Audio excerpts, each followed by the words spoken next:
ಅಗ್ನಿ, ವರುಣ, ವಾಯು, ಆಕಾಶಗಳೆಂಬ ಪಂಚ ಮಹಾತತ್ವಗಳ ಮೇಲೆ ಆಧಾರಿತವಾದ ಈ ಸೃಷ್ಟಿಯು ಚರಾಚರ ಜೀವ ಜಂತುಗಳಿಗೆ ರಹಸ್ಯಮಯವಾಗಿ ತೋರುತ್ತಿದೆ.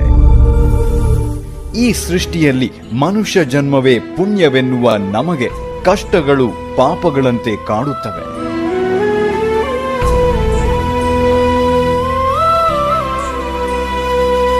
ಅನಾದಿ ಕಾಲದಿಂದಲೂ ಮಾನವನ ಅನೇಕ ಸಮಸ್ಯೆಗಳಿಗೆ ಉತ್ತಮ ರೀತಿಯಲ್ಲಿ ಪರಿಹಾರ ಸಿಗುತ್ತಿರುವುದು ಜ್ಯೋತಿಷ್ಯ ಶಾಸ್ತ್ರದಲ್ಲಿ. ನಮಸ್ಕಾರ ವೀಕ್ಷಕರೇ, ಎಲ್ಲಾ ಸಮಸ್ಯೆಗಳಿಗೂ ಪರಿಹಾರ ಸಿಗುವ ಏಕೈಕ ಜ್ಯೋತಿಷ್ಯ ಕೇಂದ್ರ. ನಿಮ್ಮ ಎಲ್ಲಾ ಸಮಸ್ಯೆಗಳ ಪರಿಹಾರಕ್ಕೆ ನಮ್ಮ ಗುರೂಜಿ ಇದ್ದಾರೆ.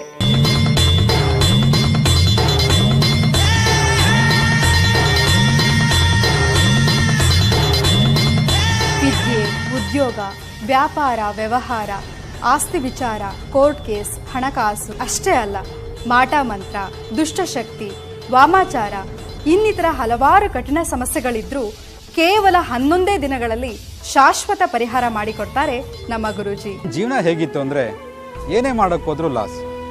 4 ಕಾಸು ಸಂಪಾದನೆ ಮಾಡೋಣ ಅಂತಂದರೆ ಖರ್ಚಾಗ್ತಾ ಇತ್ತೆ ಹೊರತು ಹಣ ಉಳಿತಾಯ ಆಗ್ತಾ ಇರಲಿಲ್ಲ.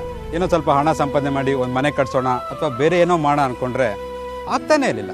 ಗುರುಜಿ ಹತ್ರ ಹೋದ್ಮೇಲೆ ನಮ್ಗೆಲ್ಲ ಒಳ್ಳೇದಾಯ್ತು. ಅವ್ರು ಹೇಳಿದ ಪೂಜೆಗಳನ್ನ ಮಾಡಿದ್ಮೇಲಂತೂ ನಮ್ಮ ಲೈಫ್ ಸ್ಟೈಲೇ ಚೇಂಜ್ ಆಯ್ತು. ಯಾವೊಂದು ಸಮಸ್ಯೆನೂ ಇಲ್ಲ. ಇದಕ್ಕೆಲ್ಲ ಕಾರಣ ಗುರೂಜಿ ಅವರು. ಇವತ್ತು ನನ್ನ ಮಗಳು ಅಮೇರಿಕಾದಲ್ಲಿ ಕೆಲಸ ಮಾಡ್ತಾ ಇದ್ದಾಳೆ ಅಂದರೆ ಅದಕ್ಕೆ ಕಾರಣ ಗುರೂಜಿ ಅವರು. ಅವಳು ಅಲ್ಲೇ ಓದಬೇಕು ಅಂತ ತುಂಬ ಆಸೆ ಇತ್ತು. ನಾವು ಏನೇನೋ ಪ್ರಯತ್ನ ಮಾಡಿದ್ವಿ, ಆದರೂ ಆಗಿರಲಿಲ್ಲ. ಹಾಗೆ ಒಂದ್ಸರಿ ನನ್ನ ಫ್ರೆಂಡ್ ಕಡೆಯಿಂದ ಗುರೂಜಿ ಅವ್ರ ಪರಿಚಯ ಆಯಿತು. ಕೆಲವು ಪೂಜೆ ಮಾಡೋಕ್ಕೆ ಹೇಳಿದ್ರು ಗುರೂಜಿ ಅವರು. ಆ ಪೂಜೆ ಮಾಡಿದ್ಮೇಲೆ ನನ್ನ ಮಗಳಿಗೆ ಒಳ್ಳೆ ಕೆಲಸನೂ ಸಿಕ್ಕಿದೆ. ಈಗ ಅಲ್ಲೇ ಸೆಟ್ಲ್ ಆಗಿದ್ದಾಳೆ. ನನ್ನ ಮಗಳೀಗ ತುಂಬ ಚೆನ್ನಾಗಿ ಓದ್ತಿದ್ದಾಳೆ, ರ್ಯಾಂಕ್ ಬರ್ತಿದ್ದಾಳೆ. ಅದಕ್ಕೆಲ್ಲ ಕಾರಣ ನಮ್ಮ ಗುರೂಜಿಯವರು. ಮೊದಲವಳು ಓದ್ತಾನೆ ಇರಲಿಲ್ಲ. ಅವಳನ್ನ ಹೇಗಪ್ಪ ಓದಿಸೋದು ಅಂತ ದೊಡ್ಡ ತಲೆನೋವಾಗ್ಬಿಟ್ಟಿತ್ತು. ಅವಳು ಓದೋದ್ರ ಜೊತೆಗೆ ಅವಳದು ಹೆಲ್ತ್ ಪ್ರಾಬ್ಲಮ್ ಬೇರೆ. ಅದನ್ನೆಲ್ಲ ಹೇಗಪ್ಪ ಪರಿಹರಿಸೋದು ಅಂತ ದೊಡ್ಡ ತಲೆನೋವಾಗಿ ನನಗೂ ಹುಷಾರು ತಪ್ಪಿಡ್ತಾ ಇತ್ತು. ಆಗ ನಮ್ಮ ಗುರೂಜಿ ಬಗ್ಗೆ ಗೊತ್ತಾಯಿತು. ಅವ್ರ ಬಳಿ ಹೋಗಿ ನಮ್ಮ ಸಮಸ್ಯೆ ಎಲ್ಲ ಹೇಳ್ಕೊಂಡಾಗ ಅದಕ್ಕೆ ಪರಿಹಾರ ಸಿಕ್ತು.